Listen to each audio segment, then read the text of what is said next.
Headlines చూద్దాం.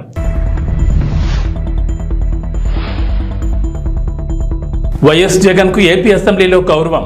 Assembly ప్రాంగణం లోపలికి వైఎస్ జగన్ కారును అనుమతించిన ప్రభుత్వం.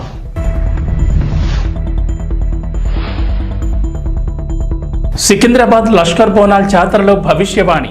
ఈ ఏడాది కోరినన్ని వర్షాలు కురుస్తాయన్న స్వర్ణలత.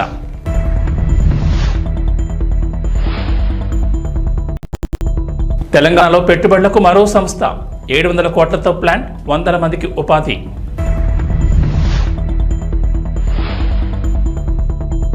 గోదావరికి వరద ఉధృతి. భద్రాచలం పట్టణంలో 109 గ్రామాలకు ముంపు.